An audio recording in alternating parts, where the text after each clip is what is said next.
This morning's ancient witness comes from Colossians chapter 3, verses 12 through 17.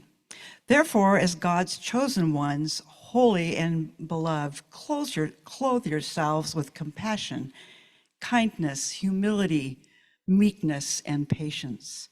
Bear with one another, and if anyone has a complaint against another, forgive each other, just as the Lord has forgiven you. So you also must forgive. Above all, clothe yourselves with love, which binds everything together in perfect harmony. And let the peace of Christ rule in your hearts, to which indeed you were called in one body, and be thankful. Let the word of Christ dwell in you richly. Teach and admonish one another in all wisdom, and with gratitude in your hearts, sing psalms, hymns, and spiritual songs to God.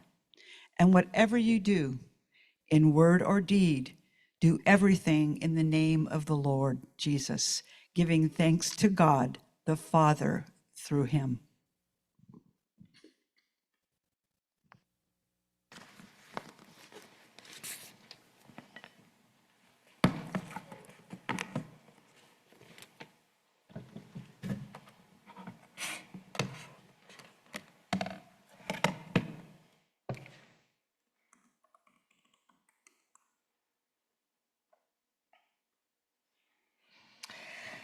As some of you know, my field of expertise is apparel and textiles.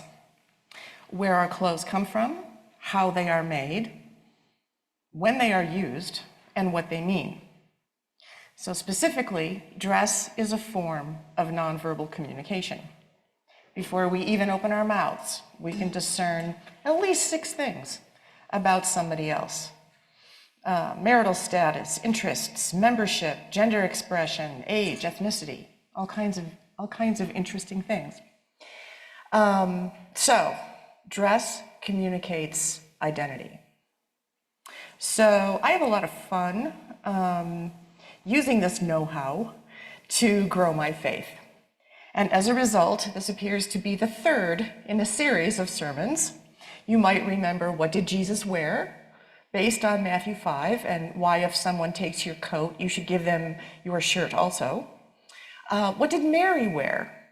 Asking what Mary was like and why she is depicted in specific colors. And now, what did the baby G wear?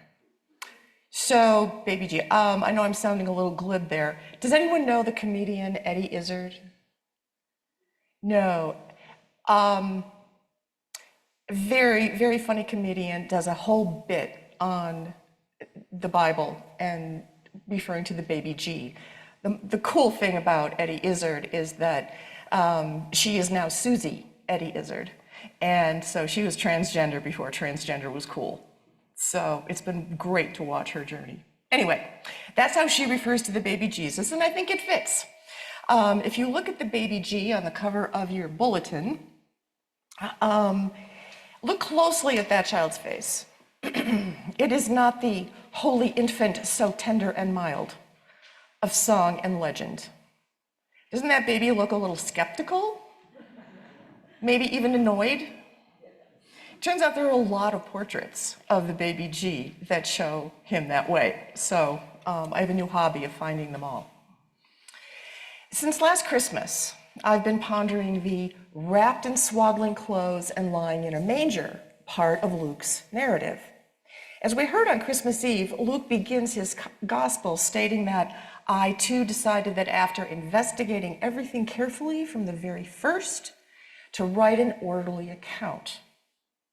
So since this is his goal, this is my premise, I'm starting out, that it's safe to assume that every element in his account is intentional and meaningful. So why does he make such a big deal about the swaddling clothes? So like a good scholar and generally a curious person, I looked up the term swaddling clothes. So from my own research, I know that the English language is really not helpful sometimes. Back at the time of King James and for a while after that, if something was plural, like cloth, and you wanted it to be cloths, you put an E in there. So now in the 21st century, we read it as clothes. And it was really not clothes, it was cloths. So anyway, what I discovered is that swaddling meant something much more than it does today. Today we understand swaddling as a blanket with Velcro. We do a voop, voop, voop, and easy on, easy off for the comfort and protection of the newborn. So, but when Luke was writing his accurate account, he was assuming his readers understood the term in Greek, I think, as it was used in the ancient world. Swaddling was a very different thing. It didn't occur to him to explain what was familiar to him, a familiar practice, to a future audience, to future readers. It just took it for granted. So modern translations now use bands of cloth, which is much more accurate and much more clear, but it doesn't really tell us anything about the use or the meaning. Wrapping a newborn human, in bands of cloth is a very ancient custom, dating back at least 5,000 years in the Eastern Mediterranean, and possibly as far back as the Paleolithic, which is the Stone Age, which is more than 10,000 years ago. So there's evidence for this. And throughout the ancient world, swaddling was part of a very important birth ritual. It wasn't just for comfort. When a bride was betrothed to be married, she used the time up to the wedding to make many items for the new home, including swaddling bands. They were made of white linen, about 4 to 5 inches wide, 5 to 6 yards long, and they were double-sided and stitched together. And they usually carried symbols that identified the family, the tribe, or the lineage of the baby. And that might be embroidery, it might be some kind of painting or writing, might be tokens, kind of like charms, not charms, but tokens, that were added to the swaddling. During the wedding ceremony, these bands were wrapped around the joined hands of the couple to symbolize their union, their love and protection for each other, and their membership in their community going all the way back through their lineage. Then, when a child was born, and all subsequent children, there was a ritual. The navel cord was cut, the baby was washed and rubbed with powdered salt as an antiseptic, and then these bands were wrapped around the child in an overlapping pattern, but in a way that you could see the symbols or whatever the message was about the identity of the child. So, swaddling communicated 3 things: that the child was anticipated, protected, and loved, who the child belonged to, kind of like a hospital bracelet, and that the child was legitimate. So another reference to swaddling is in the Old Testament, and it's from Ezekiel. And it suggests that none of these loving actions would have been done for an illegitimate or an unwanted child, one who would have been exposed at birth. As Ezekiel says, thrown out into the field, abhorred. So this passage is one way we know that about the practice and what proper infant care involved. So, swaddling a baby was consequential, and Luke knew it. So it's really helpful to have a good study Bible. So as I nest my books around me on the floor, the introduction to this particular version, the Access Bible, the editors say this: from beginning to end, Luke is a literary masterpiece. It is a testimony to God's reign promised in the scriptures, inaugurated by the Messiah, and vindicated by God. So, as Luke says himself, his account is of events that have been fulfilled. Luke tells the story of prophecy happening in the moment and a continuing story from the earliest days of Jewish people into his time and place and into the future. So, how will we know the Messiah? That's the subtitle. How will we know him? Through signs and symbols. So, knowing this, because signs and symbols communicate identity, right?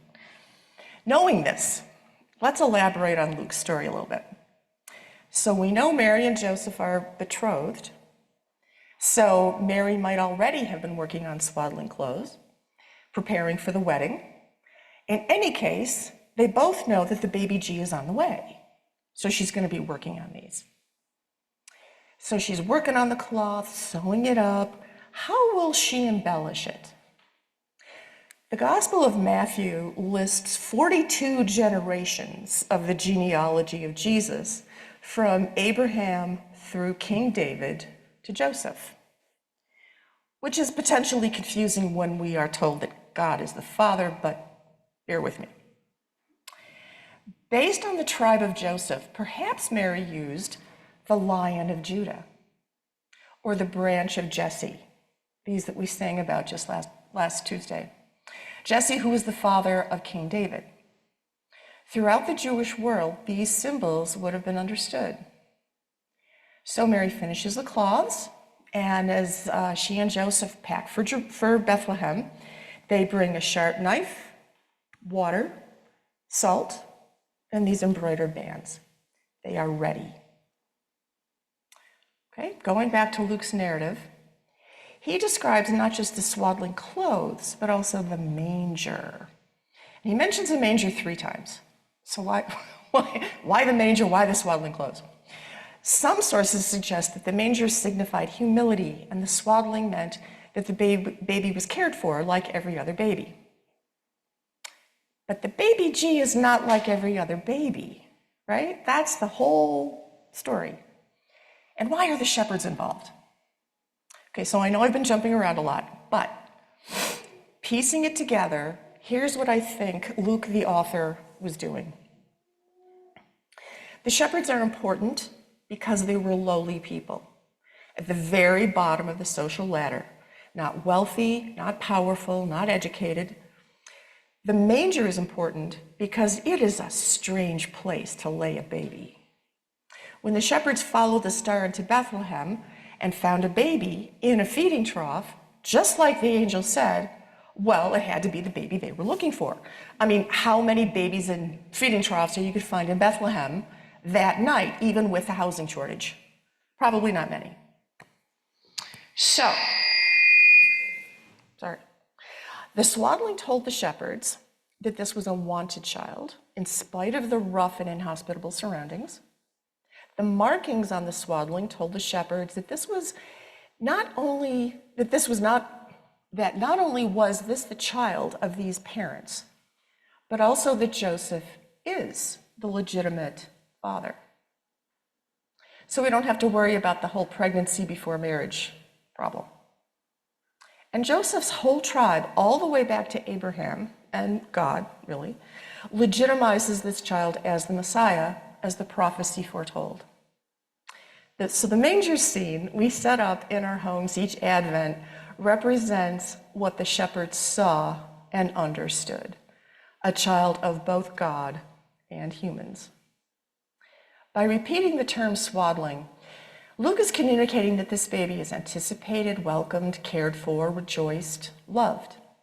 The baby G is clothed in love. The Apostle Paul carries this theme forward in the ancient witness for today. He is writing to the church at Colossae, reminding them that by choosing to live by the teachings of Christ, they have stripped off their old selves and have clothed themselves in a new self, a self that unites all people. No matter who they are or where they are on life's journey, they are one in Christ. As such, he says, clothe yourselves with compassion, kindness, humility, meekness, and patience. Above all, clothe yourselves with love. This past year, we have learned a lot about what is called Christian nationalism, a movement that appears to have no acquaintance with compassion, kindness, humility, meekness, or patience. Its followers appear to have no acquaintance with Jesus Christ. Yet they call themselves Christians. I am reluctant to refer to myself as a Christian for fear I will be confused with those who promote hatred and violence. I attempt to dodge any misinterpretation by saying, I am a follower of Jesus. Linguistically, it's kind of like the difference between the terms swaddling and bands of cloth. One is loaded with interpretation, and the other is a simple description of fact. But it's still a dodge, an attempt to avoid questions, discomfort, having to explain myself. At the same time, I've been wondering how to prepare for the near future, and maybe sometimes you feel the same way. So what do? Well, clothe ourselves in love. That's how they will know us. So that's where I finished this sermon. And about 5 o'clock yesterday evening, feeling very pleased with myself, I'm sitting in front of the fire, drinking a glass of wine, saying, well, that's great, Sandy. That's wonderful. But how exactly do we do that? So I have a few suggestions. First, keep doing what we're doing. Family Promise, Chase the Chill, Queer Quest and Game Night, Music and Hymn Sings at Bishop Place, our little food bank, the Nicaraguan scholarships. Keep giving Megan lots of content for social media so we are visible as Christians. I also like Dolly Parton's advice. If you see someone without a smile, give them yours. No matter how scary someone looks, what they're wearing, what their bumper sticker says, everyone deserves joy. And third, doing the work of Christ takes a lot of energy. Take care of yourself, eat right, get enough sleep, keep moving, stay hydrated. And also, be with people, enjoy solitude, consume art, revel in nature, and listen. Listen to God, Barbara. We were talking about that. So I think those are ways we can clothe ourselves with love by doing what we already do, just more intentionally. So the baby G was clothed in love. That's how the shepherds knew him and spread the word. The message of Jesus is God's love protects us and warms us always. So let us take the power of Christmas and go into the new year clothed in love. Loud love, visible love, salty, messy, smelly, warm love. So there will be no confusion. People will know we are Christians by our love.